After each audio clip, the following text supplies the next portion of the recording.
ပရိသတ်များအားလုံးမင်္ဂလာပါရှင်ဒီနေ့ဖတ်ပြပေးမှာကတော့ခွေးဘွားဝက်ဘွားနဲ့တန်လျာကျွေးဆက်ကြသူများအကြောင်းလေးကိုတင်ဆက်ပေးမှာပါကျမရဲ့ channel လေးကို like and subscribe လေးလုပ်ပေးဖို့မမေ့ကြနဲ့နော်တန်လျာကျွေးဆက်ရတဲ့ခွေးကလေးစောင်းနက်ကလေးတစ်ခုမှာတော့မောင်သားယိုးဟာထုံးစံအတိုင်းကျမရဲ့အတွက်လမ်းလျှောက်ထွက်ရာကအပြန်မှာလမ်းထဲရောက်ဇာတိတရကိုတော်စွန့်ကန်ကြွလာတာနဲ့ပတ်ပင်းဆောင်လို့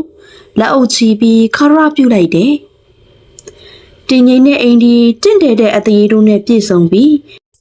တခါတည်းမှသာရက်ွက်ထဲကျလာလေးရှိတယ်။အဲ့ဒီတန်ဃာတော်ရဲ့ဘွဲကိုမောင်သားယိုးတို့ရက်ွက်ထဲကဘသူမှမသိကြပါဘူး။အဲ့ဒီကိုတော်ဟာတခါတည်းမှလူအချို့ရဲ့အတိတ်ဘဝအကြောင်းတွေကိုဟောပြပြီးစုံမစကားစုံမိတ်လေးရှိလို့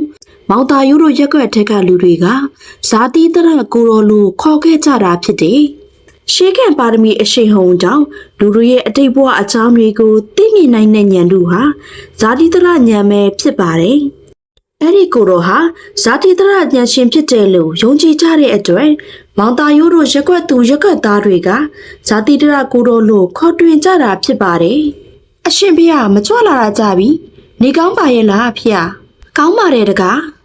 မောင်သားယိုးနဲ့နှုတ်ဆက်စကားပြောပြီးဇာတိတရကိုတော်ဟာနှစ်လန်းသုံးလန်းဆက်လက်ကြော်လန်းစင်မှာပဲလမ်းထိပ်တောင်ဆုံးရှိဦးမိုးတို့အိမ်ရှိကဗန္နာပင်အောက်မှာအိတ်နေတဲ့ခွေးကထဟောင်တော့တယ်အခွေတွားစမ်းမောင်သားယိုးလည်းမနေတာတော့ပဲခွေးကိုမတ်မဲမောင်းထုတ်လိုက်ရတယ်ခွေးငှက်နဲ့လည်းအဲ့ဒီတော့မှအမိကုတ်ပြီးပြေးရှောင်သွားတော့တယ်အရှင်ဘုရားကမကြွလာတာကြလို့မျက်စိစိမ်းပြီးဟောင်းနာဖြစ်မှာပါဗျာဇာတိတရကိုတော်ဟာအဝေးရောက်သွားတဲ့အထိဆက်ဟောင်နေတဲ့ငနက်ကိုငင်းမြော်ကြည့်ရင်တင်းငိမ်စွာမိန်တော်မူတယ်။ဒီခွေးလေးဟာဖျားရှင်လက်ထက်တော်အခါကတောတရခွေးလေးဖျားရှင်ကိုဟောင်းတယ်လို့ကျုပ်ကိုဟောင်းတာပဲတကား။သူလဲတောတရခွေးလိုပဲအတိဘွားရဲ့အကုသိုလ်ကံဝေကျွေးကြောင့်ခွေးဖြစ်နေရတာတောင်အကုသိုလ်အမှုကိုထပ်ပြုနေပါလား။တောတရခွေးလိုပဲအခုခွေးဘွားကနေလွတ်မြောက်လာတဲ့အခါငရေကြရပေအောင်မေ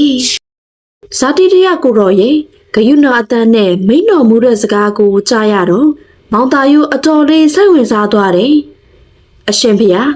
ဒီခွေးငနဲ့ဟာအတိတ်ဘဝဝတ်ကြွေးကြောင့်ခွေးပြရတာပေါ့ဟုတ်လားဖေဟာ။ဟုတ်တယ်တကားအတိတ်ဘဝဝတ်ကြွေးကြောင့်ခွေးပြရတဲ့အပြင်ဟောဒီဗန္နာပင်အောက်မှာပဲတေလုံးနဲ့အထိနေရပေအောင်မေအတိတ်ဘဝတုန်းကလည်းအဲ့ဒီဗန္နာပင်အောက်မှာပဲတည်ခဲ့ရပြီကွယ်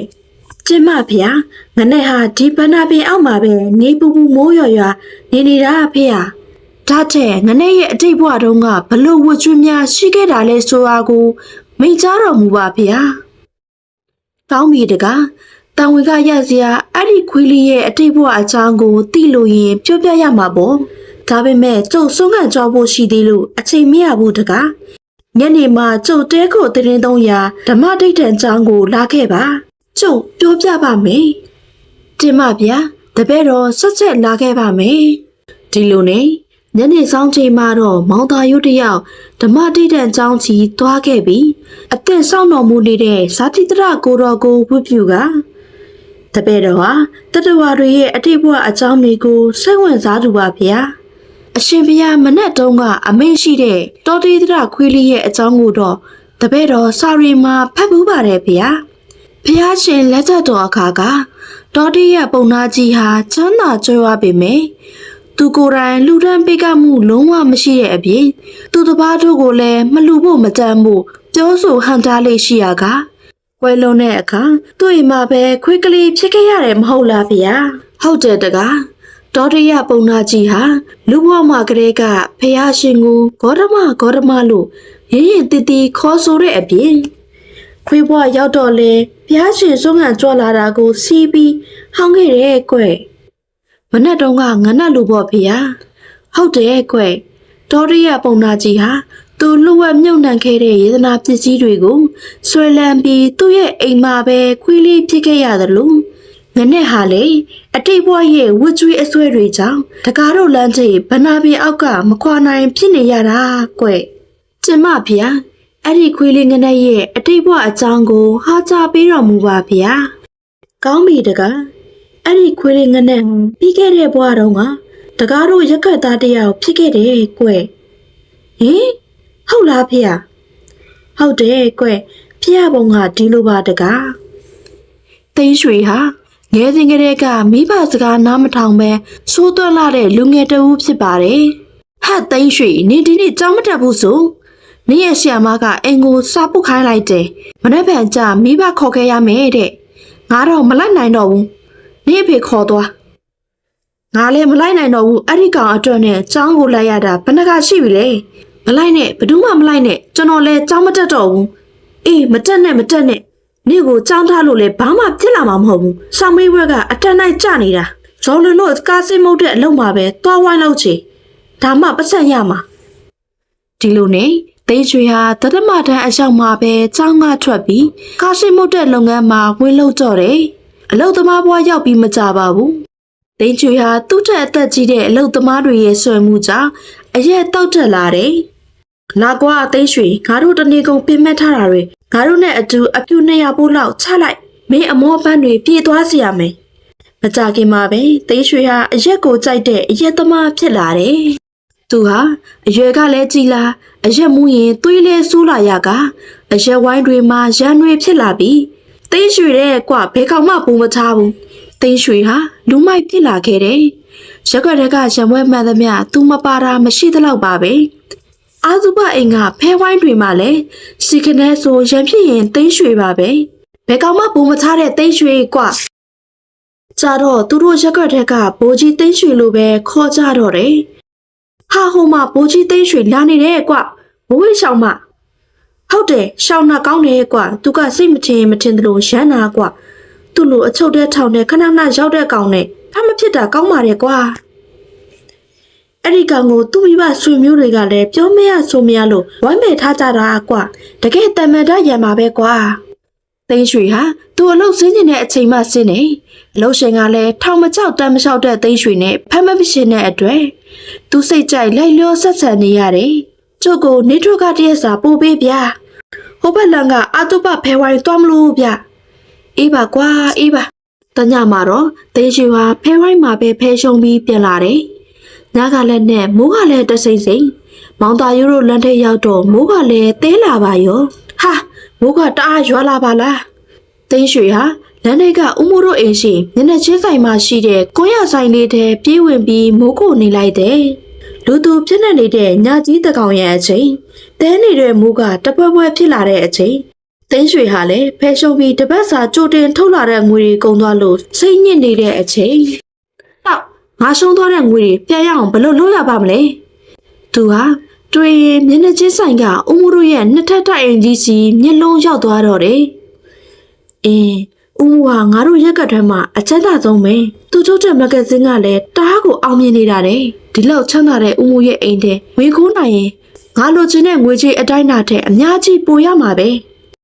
ပင်ကိုကထောင်နှံမကြောက်တဲ့သူမို့လောဘစိတ်ရဲ့စိတ်စော်တဲ့အတိုင်းဦးမိုးရဲ့တိုက်အိမ်ကြီးတဲ့ဝင်ခိုးဖို့ဆုံးဖြတ်လိုက်တယ်ခတ်တာကတန်ပန်းချန်တကားကြီးပေါ်မှာရောအုတ်တိုင်းပေါ်မှာပါတန်စုကျိုးတွေနဲ့ငါအဲ့ချန်နဲ့ဘလို့ဝင်ရပါမလဲ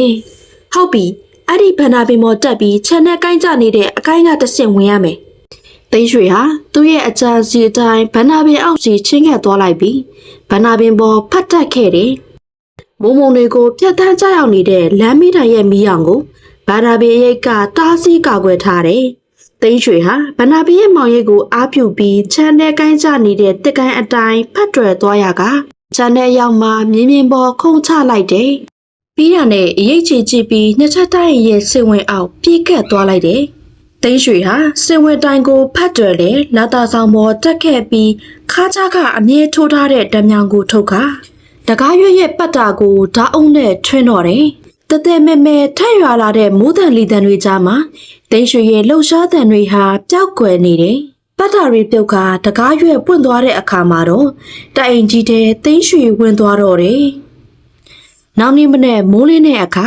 ရက်ွက်ထက်ကထူးခြားတဲ့သတင်းစကားဟာတော်မီလိုပြက်နှက်သွားတော့တယ်။ဦးမိုးတို့အိမ်ညကတခိုးအကူးခံရလို့တဲ့ဟဲ့တော့ဟုတ်လားဘာတွေပါသွားတဲ့လဲငွေ2သိန်းနဲ့ရွှေတွေအတော်ပါသွားတယ်တဲ့မ ဘယ်သူတွေခိုးဝင်တယ်လဲမသိဘူးနော်ဖိုးကတော့မောင်သိန်းတို့လက်ချက်ဖြစ်မှာပေါ့အေးသူတို့ကခုံးမှုနဲ့ခဏခဏထောင်ကျနေတဲ့ဟာရက်ွက်တဲ့အမျိုးမျိုးဝေးဖက်နေကြချိန်မှာအိရှင်ဦးမိုးဟာဒေါသပုံထားလျက်ရှိတယ်တောက်ဘဲခွေးတကူကဝင်ခိုးတယ်လည်းမသိပါဘူးကွာငါညကနည်းနည်းများသွားလို့နှုံးမို့ဆိုအဲ့ဒီတကူကိုမိတယ်ကွာဦးလေးကညတိုင်းများနေတဲ့ဟာချစ်ကောင်မောင်ငယ်ငါညကရန်တလုံးခွဲတဲ့ပါကွာ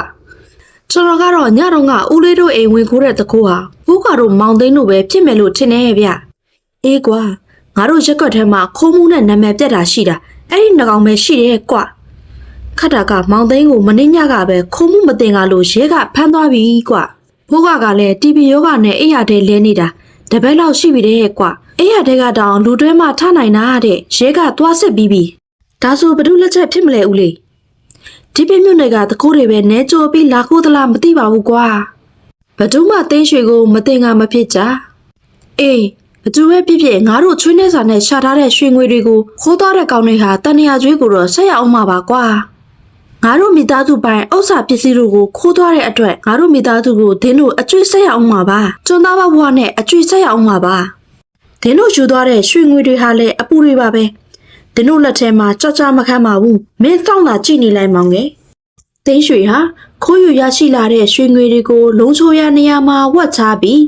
ငွေတွေကိုလည်းသူ့ရဲ့အရက်ပိုးနဲ့ထမင်းပိုးလောက်ပဲထုတ်ယူသုံးကပြပြရနေတဲ့အတွက်ဦးမိုးတို့အိမ်ဖောက်ထွင်းခိုးယူခံရမှုနဲ့ပတ်သက်ပြီးသူ့ကိုဘယ်သူမှမသိမကမဖြစ်ကြဘူ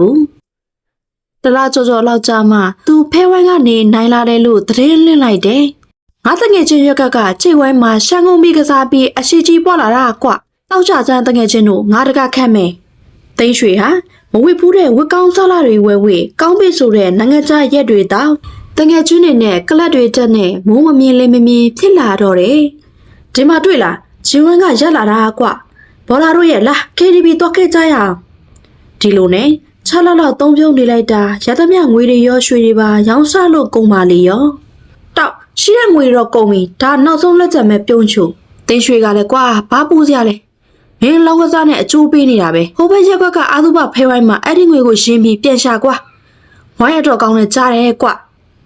အေးကောင်းတယ်အဲ့ဒီမှာရီပြန်ခတ်ကြတာပေါ့ကွာမူးတော့အတော်မူးနေပြီကွာဒါမဲ့ရတယ်ကွာလာသွားကြမယ်သိန်းရွှေဟာတကယ်ချင်းပြုံးချုံတဲ့အတူဖဲသွားကစားကြရကဖဲဝိုင်းမှာစကားများရင်ဖြစ်ကြတော့တယ်အရှက်မူးနေတဲ့သိန်းရွှေဟာဓမြောင်ကိုဆွဲတော့ကချင်းချောက်လိုက်တယ်ကဲကွာငါတို့ရက်ကွက်မှာလာအားကျုံတန်တော့နဲ့နောက်ကနေအလစ်အရိုက်ခံရတဲ့သိန်းရွှေဟာသွေးအိမ်နဲ့လဲချငိမ်သက်သွားရတော့တယ်ဖဲဝိုင်းမှာအရိုက်ခံလိုက်ရတဲ့ဒဏ်ရာကြောင့်သိန်းရွှေဟာမသေးပေမဲ့အုံနောက်ထိခိုက်ပြီးယူသွတ်သွားတော့တယ်ဒါပေမဲ့ထူးခြားတာကသူဟာအုံနောက်ကောင်းစဉ်အခါတုန်းကရန်ကာဆူးသွန့်တယ်လို့ယူသွတ်သွားတဲ့အခါမှာလုံးဝငြိမ်ကျသွားတယ်တကူလုံးရောစုပ်ပွားပွားစပင်တွေမှာပါဘုံဝလူလူနဲ့သိန်းရွှေဟာစကားတကုမှမပြောပ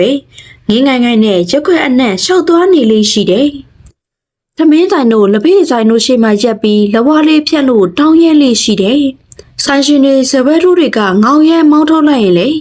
ေဘာမှပြန်မပြောပဲခေါင်းကြီးငိုင်းဆိုင်ချကထွက်သွားလေးရှိတယ်။မိဘမဲ့သွားပြီးဖြစ်တယ်လို့ရွှေမျိုးသားချင်းတို့ကလည်းစွန့်ပယ်ထားတဲ့သိန်းရွှေဟာစားရမဲ့တားရမဲ့နဲ့ပင်ချုံလာပြီးနေဘူးမရှောင်မိုးရွာမရှောင်ရှုပ်သွားရကသူတစ်ပါးကြိုက်ဖို့လဲငုံခံရှာတယ်မင်းလာကွာလူမိုက်ညရောက်တဲ့အခါဦးမိုးတို့အင်ရှိနာကဘန္နာပင်အောက်မှာခွေခွေလေးလာအိတ်လေးရှိတယ်ဟဲ့ကောင်သွားစမ်းကွာကြက်တိရုပ်လိုက်တာကွာသွားသိန်းရွှေဟာခဏသာထွက်သွားပြီးမကြခင်မှာပဲအဲ့ဒီဘန္နာပင်အောက်လာအိတ်တာပါပဲကြတော့ဦးမိုးတို့မိသားစုလဲမောင်းမထုတ်နိုင်တော့ပါဘူးသူ့ကိုဘလို့ပဲအဝတ်စားကောင်းတွေဝဲဝဲပေးပေမယ်အဝတ်စုပ်အဝတ်ပြဲတွေပဲပြန်ဝတ်တယ်သူ့ကိုတနာလို့ဘလို့ပဲထမင်းဟင်းနေပြီးကျွေးလဲတောင်းရမ်းမြဲတောင်းရမ်းနေသူ့ကိုအမိုးကာအောက်ဘလို့ပဲခေါ်သေးသေးမိုးလေမလုံးနဲ့အဲ့ဒီဘန္နာပင်အောက်မှာပဲလာအိတ်လေးရှိတယ်ဟာဟာဟာသိန်းရွှေလူမိုက်ကြီးသိန်းရွှေဘွားကနေတရောင်းသားသိန်းရွှေအယူသိန်းရွှေဖြစ်နေပါပေါ့လားဟာဟာဟာဟာဝကျွေးပဲကွာအဲ့ဒီကောင်လူတကာပေါ်အနိုင်ကျစ်စော်ကားခဲ့လို့အခုသူများရဲ့အစဲခံအငေါက်ခံအရိုက်ခံဘွားရောက်နေတာအေးကွာဝကျွေးများကြောက်စရာကောင်းလိုက်တာဘာကြောင့်အဲ့ဒီဘန္နာပင်အောက်မှာပဲညာတိုင်းလာအိုက်နေတယ်လဲမသိဘူးနော်မိုးမလုံလေးမလုံနဲ့ဘယ်နဲ့လေဖြတ်မလဲမသိဘူးမိုးရီတညလုံးရွာပြီးမိုးလေးပိုင်းကျမှမိုးစေးတော့တဲ့တနေ့မှာတော့ဦးမိုးတို့အင်ရှင်နာကဘန္နာပင်အောက်မှာကွေးကွေးကလေးတည်နေတဲ့သိန်းရွှေရဲ့အချစ်စိုးကိုတွေ့ကြရတယ်ဟာ တင်းရွှေသေးပြီဟေ့ဝတ်ကြတာပေါ့ကွာတင်းရွှေသေးပြီလို့6လအကြာမှပဲခွင်းနယ်လေးတစ်ကောင်ဟာတင်းရွှေဘွားနေကုန်းချုပ်ခဲ့ရဗန္နာပင်အောက်နာရောက်လာပြီနေရောညပါအဲ့ဒီဗန္နာပင်အောက်မှာပဲခွေလေးအိတ်နေတော့တယ်ဒါပေမဲ့အဲ့ဒီခွင်းနယ်လေးဟာဦးမိုးတို့အိမ်ရှိကိုလူစိမ့်သူစိမ့်ကလာရင်နေဘက်ပဲဖြစ်ဖြစ်ညဖြစ်ဖြစ်ဟောင်းလေးရှိတယ်အေးဒီခွေးလေးဟာငါတို့အိမ်ကိုလာပြီးစောင့်ရှောက်နေတယ်လို့ပါပဲလားဖေဖေဒီခွေးလေးကိုနာမည်ပေးရမယ်ငနဲ့လို့ငနဲ့ဟာဦးမိုးတို့မိသားစုကျွေးတဲ့စားကျွေးစားချက်တို့ကိုစားပြီးအိမ်ဆောက်ထန်ဆောက်လုံးနေရှာတော့တယ်ခွေးကလေးငနဲ့ရဲ့အဖြစ်ကတော့အဲ့ဒီအတိုင်းမှာပဲတကားဇာတိရကိုရရဲ့မိကြားချက်အစုံမှာမောင်တာယိုဟာခွေးကလေးငနဲ့ကိုမျက်လုံးထဲမြင်အောင်ပြီးအတော်တုန်လို့ခြောက်ချားသွားတော့တယ်သူဟာတင်းရွှေရဲ့ငယ်တငယ်ချင်းမို့အခုခွေးနဲ့လေးဘဝရောက်နေရှာတဲ့တင်းရွှေရဲ့အဖြစ်ကိုတွေးရင်ရင်ထဲမှာတန်ဝေကများစွာရရှိသွားတော့တယ်။အော်တင်းရွှေဖြစ်ရတဲ့တငယ်ချင်းရဲ့တကားတင်းရွှေဟာသူတစ်ပါးပစ္စည်းကိုခိုးပြီးသူတစ်ပါးမိသားစုရဲ့စိတ်နှလုံးထိခိုက်အောင်လုပ်ခဲ့တဲ့အတွက်အယူဘဝရောက်ခဲ့ရတယ်။ခွေးဘဝရောက်ခဲ့ရတယ်။သူတစ်ပါးရဲ့ဥစ္စာပစ္စည်းကိုခိုးယူခဲ့လို့သူဟာဥစ္စာပစ္စည်းမဲ့တဲ့ဘဝ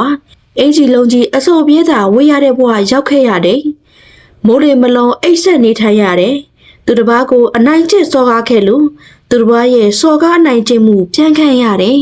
။သူ့ရဲ့အကုသိုလ်စိတ်အစွဲကြောင့်ကိုရမအာထအုံပြုခဲ့တဲ့ဗနာပင်အောက်ကနေအယူဘွားမှာရောတရိษံဘွားမှာပါမခွဲနိုင်ဖြစ်ခဲ့ရပြီးအဲ့ဒီအပင်အောက်မှာပဲတည်ရလိမ့်မယ်။သူကူးခဲ့တဲ့အိမ်သူအိမ်သားတို့ကိုဝေကျွေးပြန်ဆက်တဲ့အနေနဲ့အဲ့ဒီမိသားစုကိုခုလိုခွေးဘွားအရောက်မှာစောင့်ချောက်ရတယ်တကားသူဟာလူဘွားတုံးကအကုသိုလ်အပြစ်အမျိုးမျိုးကျူးလွန်ခဲ့တဲ့အပြင်တိရစ္ဆာန်ဘွားမှာပါအိမ်ဆောက်ချမ်းဆောက်လုပ်ရင်သူတော်ကောင်းမှမသိတန်ခါမှမသိဟင်းဟောက်ရန်လိုတဲ့အတွက်ခွေးဘွားတီးလို့တဲ့အခါငဲကြရအောင်ပြီမယ်တပ်ပေတတာကာမတကားပဲပေါ့ကွယ်ကိုပြုရကံကပဲကိုကဏ္ဍမကိုစီရင်တာပဲတကားတင်မဗျာတဝေကရစရာပါပဲဗျာကဲကလေးတို့ရေအဲ့ဒီလူမိုက်သိန်းရွှေရဲ့ဘဝဖြစ်ရဲ့မှန်ကိုသင်ခန်းစာယူပြီးသူတစ်ပါးရဲ့ပစ္စည်းဥစ္စာခိုးယူကသူတစ်ပါးကိုအနိုင်ကျင့်တာတွေမလုပ်မိဘူးစီညံကြရမယ်နော်ဝက်ကလေးရဲ့ဝတ်ကြွေးတန်တရားစံကုန်တဲ့ဥတာအောင်ဟာသူဝယ်ထားသမျှစိုင်းတွေကိုဆက်လေကြီးပေါ်အပြစ်တင်ပြီးတုံတင်မျိုးကစံပွဲယုံမှာတွားသွင်းကအပြန်ခီးမှာတော့တပည့်ဖြစ်သူဘာတုံးနဲ့အတူပဲထောင်လေးစင်းလုံးငါးလေတူချောင်းရွာစီပြန်လာခဲ့တယ်။တွန်တွေးရဲ့အလွန်မြစ်သုံးဆိုင်ကိုအဖြက်မှာပဲအချိန်ကမဟုတ်ပဲမိုးလေထန်လာတော့တယ်။ဟာလေမိုးတွေထန်လာပါလားပါထွန်းကြီး။ရေဒီယိုကမုံတိုင်းရှိတယ်လို့ကြေညာထားတယ်လေ။ဒုက္ခပဲဒီမြစ်သုံးဆိုင်ကိုမြင်ကြုံမှပဲ။တစ်ဖက်ကန်းစနာရောက်လူမှာပဲမိုးသေးလာကလေပြင်းကျပြီးပြင်းထန်လာတဲ့လိုင်းလုံးတွေရဲ့ရိုက်ခတ်မှုကြောင့်ပဲထောင်လေးမှောက်ကနစ်မြုပ်သွားတော့တယ်။ဘာထွန်းဟာလှိုင်းကြလေကြမှာအသက်လူကုခတ်ရင်မျောပါသွားပြီးအတော်လေးကြာမှာတော့ကိုင်းမင်တွေပေါက်နေတဲ့ကန်းဆက်ပေါ်သွားတင်တော့တယ်။ဟူတော်ပါသေးရဲ့အကိုကြီးအကိုတောင်တော့သိပြီလားမသိဘူး။ဘာထွန်းဟာကန်းဆက်ပေါ်ကုတ်ခတ်တက်ပြီးမောပန်းလုံးနဲ့အတွေ့မိုးလေငိမ့်တဲ့အထိလဲလျောက်နေလိုက်တယ်။မိုးလေငိမ့်တော့မှထလိုက်ရဝါတရိုက်လောက်အကွာမှာလူတယောက်တောင်မြင်ပေါ်မောက်ကုံကြီးဖြစ်နေတာကိုတွေ့ရတော့တယ်။ဟာကိုကြီးကိုတောင်ပါလား။တင်မြသိပြီလားပဲ။ဟာအသက်မရှိတော့ဘူးတင်နေပြီပဲ။ဦးတောင်လွှဲထားတဲ့လွယ်ကြီးထဲမှာတရင်စာစက်ကူနဲ့ပတ်ထားတဲ့ငွေစက်ကူထုတ်တွေကိုတတိပြုတ်မိလိုက်တဲ့အခါမှာတော့လောဘစိတ်ကဘာထုံးကိုလွှမ်းမိုးသွားတော့တယ်။ဟာအဲ့ဒီငွေတွေငါရလိုက်ရင်သူတစ်ပါးရဲ့အခိုင်းစီဘွားကနေလွတ်ပြီ။ဖာထွန်းဟာလွယ်အိတ်ကိုချွတ်ယူလိုက်ပြီးငွေတို့ကိုနှိုက်ယူလိုက်ကလွယ်အိတ်ကိုရေထဲမျောလိုက်တော့တယ်။အဲ့ဒီနောက်ဖာထွန်းဟာဦးသားအောင်ကိုဒီအတိုင်းပြစ်ထားခဲ့ပြီးရွာပတ်စီလှမ်းလာတော့တယ်။ရွာပြရောက်တော့ရွာသူရွာသားတွေရောဦးသားအောင်ရဲ့မိသားစုကပါစိုးရိမ်ပူပန်မှုများစွာဝိုင်းမေးကြတော့တယ်။မုံတိုင်းမိပြီးပဲထောင်မှုတ်သွားတယ်။လှိုင်းကြလေကြမိုးတဲတဲထဲမှာတယောက်တကွဲစီဖြစ်သွားတော့အကိုကြီးတောင်ကိုတတိမထားမိတော့ဘူး။ပဲထောင်သမားနှစ်ယောက်ကလည်းဘာတွန်းတို့ရွာကပဲမို့သူတို့ကပဲထောင်မောက်တဲ့အကြောင်းထောက်ခံပြောဆိုကြတယ်။ဟုတ်တယ်ဗျ။ဒါဆိုအဖေသေးပြီထင်တယ်။ဟိအကိုကြီးကိုတောင်ကိုမကယ်နိုင်လိုက်လို့စိတ်မကောင်းပါဘူးဟာ။ဘာတွန်းဟာသူဖြောင်ထားတဲ့ငွေတို့အကြောင်းလုံးဝမပြောဘူး။နောက်နေ့လောက်အကြာမှာတော့ဦးတောင်ဟာရွာစီပြန်ရောက်လာတော့တယ်။ဟာ ဦးတောင်ကြီးရွက်ပြန်လာပါလားဟေးဟုတ်တယ်ဟာဦးတောင်ကြီးမသိဘူးဟေးဦးတောင်ကိုတခြားယောဂတန်ခါတဲ့တယောက်တွေ့ပြီးကိုကြီးကဲဆဲခဲ့လို့မျောနေတာကတတိပြန်ရလာကအဲ့ဒီရွာမှာ2ရက်လုံးနားနေပြီးမှတူချောင်းရွာစီပြန်လာတာပါဦးတောင်ဟာရွာရဲ့ရောက်ချင်းပဲဘာထုံးကိုခေါ်တွေ့တယ်ဘာထုံးမင်းလည်းမသိဘူးနော်ငါပြင်မင်းအတွက်စိတ်ပူလိုက်ရတာကွာနောက်တဲ့ငေါ့ငွေတွေထည့်ထားတဲ့လွယ်အိတ်ကိုမင်းမတွေ့ဘူးလားဘယ်လိုတွေ့မှလဲဗျာကျုပ်တောင်အသက်မနဲ့လူပြီးကုခက်ရတာဗျလိုင်းကလည်းကြီးလေးကလည်းတဲ့မိုးကလည်းတဲနဲ့အေးဟုတ်ပါတယ်ကွာငါတော့ဒုက္ခရောက်ပြီကွာဘာဖြစ်လို့လဲအခုရွာပြန်ရောက်နေပြီပဲဟာငါပေါ်ရင်းနှီးထားတဲ့ငွေတွေကုန်ပြီကွာမြို့မှာဆန်စည်းကောင်းတယ်လို့ကြားတာနဲ့ဥပဝါစီကငွေပါထက်ချီပြီးဆန်တွေပုံတော့တင်သွင်းမိတာဘာထုံးရခုတော့ရှိသမျှကုန်တဲ့အပြင်အကျွေးပါတင်ပြီကွာကံပေါ့ဗျာလူမသေးပဲကံကောင်းတယ်မှတ်ပါတရားနဲ့ဖြေဖို့အကူကြီးတောင်းရနောက်ရက်အနေငယ်ကြာမှာပဲဘာတုံးဟာမြို့ကိုပြောင်းတော့မယ်ဆိုပြီးသူ့မရမယ်ဦးနဲ့အတူရောကနေထွက်သွားတော့တယ်ဘာတုံးဟာရရှိထားတဲ့ငွေနဲ့တွန်တွင်းမြို့မှာအိမ်ဝယ်ပြီးအိုးလုပ်ငန်းထူထောင်လုပ်ကင်ကနှစ်အနေငယ်အတွင်းကြီးပွားချမ်းသာသွားတော့တယ်ဦးတောင်တို့မိသားစုကတော့ရွာမှာစည်ရဲမွဲတွေပြီးကြံ့ခဲ့ရှာတာပေါ့ဒါပေမဲ့ဘာတုံးဟာအသက်50ကျော်လာတဲ့ချိန်မှာအစာအိမ်ကိစ္စဖြစ်လာပြီးစားသမျှပြန်ထွက်တော့တယ်။သူဟာချမ်းသာပေမဲ့ဘာစစပြန်ကလူကချုံချသွားတယ်။ငွေကုန်ကြကြခံပြီးဘလို့ပဲကုသမပြောက်ကင်းမဲ့ဝေဒနာကတိုးလို့သာဆိုးလာတော့တယ်။ဘာတော့ဟာစားမဲ့တောင်းရမဲ့ဖြစ်ပြီးတေခက်နီးမှနောက်နှကြီးစွာရတော့တယ်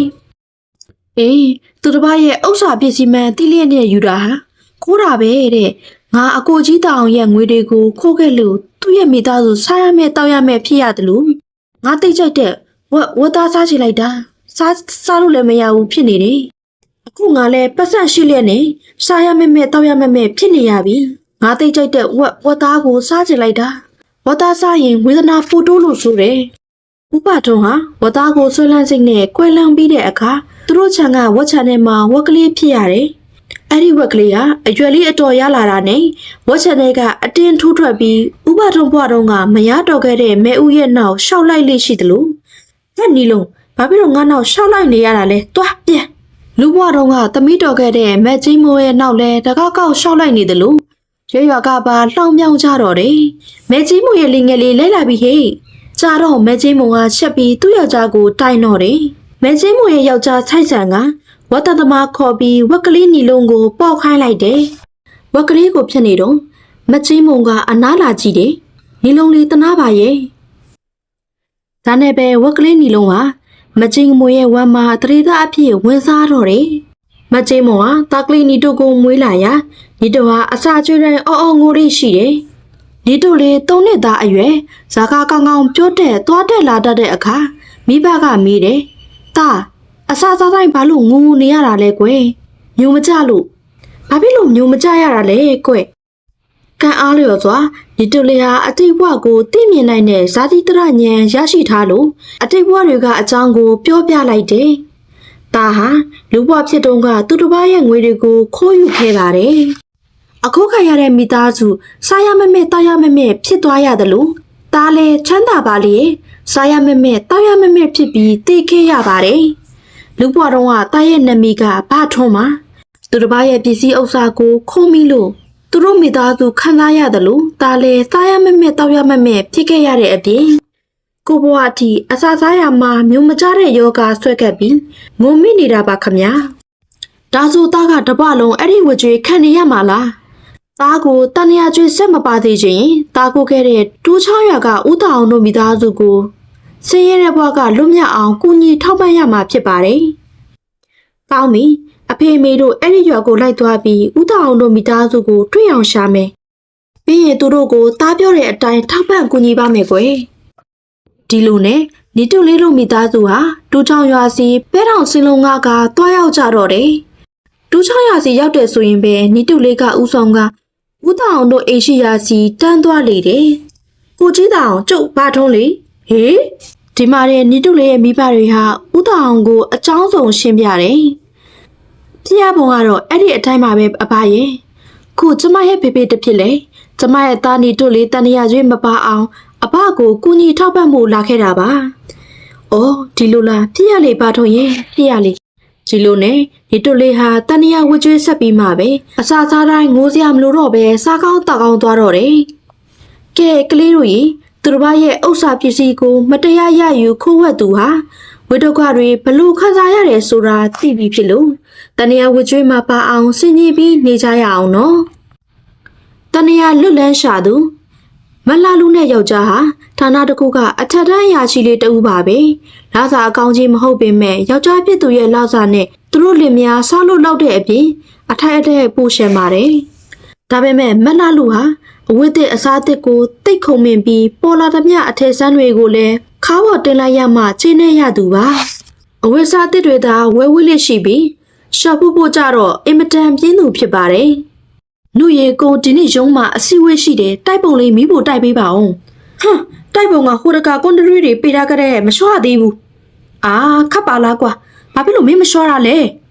ဒီလိုနဲ့ရက်ွက်တဲ့ကမက်လိုက်ဆိုတဲ့မိန်းမကိုအိမ်မှာနှစ်ရက်ချတစ်ခါအဝတ်သာလျှော့ခိုင်းလိုက်တယ်မက်လာလူရဲ့ယောက်ျားကိုမြင့်ကတပတ်ကိုတစ်ခါမက်လိုက်ကိုအဝတ်လျှော့ကရှင်းပေးလေးရှိတယ်မက်လိုက်ဟာစင်းရဲပေမဲ့ချိုးချုံချွေတာတတ်သူမို့သူ့ရဲ့ယောက်ျားပင်ရသမားကိုပါလာရဲ့ဝင်ငင်နဲ့ပဲသားသမီး၃ယောက်ရှိတဲ့မိသားစုလေးလောက်ငအောင်စားတောင်းနေထိုင်နေကျမရဲ့လောအားကကျမရဲ့မိသားစုအတွက်တော့အပူဝင်ငွေပဲမမနုရဲ့မလိုက်ကအဲ့ဒီအပူဝင်ငွေကိုစုရသလားဖះစင်မှာစုပူးနဲ့စုထားတယ်မမနုတားလက်နဲ့တားငယ်ကိုနောင်နှစ်တွေမှာရှင်းပြုတ်ပေးခြင်းလို့လေဒီလိုလုပ်ပါလားမလိုက်ရှင်းပြုတ်မှာကနောင်နှစ်တွေမှာဆိုတော့လိုပါသေးတယ်ဒီကြားထဲအတူရင်ပွားရအောင်အဲ့ဒီပတ်စံတွေမမနုကို30လုံးနဲ့ချီးထားပါလားမမနုကငွေလိုလို့လားလိုတာပေါ့မှတ်လိုက်ရင်ဒေါ်ငွေမြိုင်ကိုအရေးတကြီးပေးစရာရှိတယ်အဲ့ဒါမမနုရဲ့ယောက်ျားမသိဘူးတိများသိရင်ပြဿနာတက်မှာဒေါ်ငွေမြိုင်ရဲ့ပတ်စံတွေကိုအချိန်မီမပေးနိုင်ရင်အဲ့ဒီမိမကြီးပွဲတာကျမ်းမှဆိုးရတယ်မမနုရဲ့ဒေါ်ငွေမြိုင်စီကပဲတွားချရသလားရှင်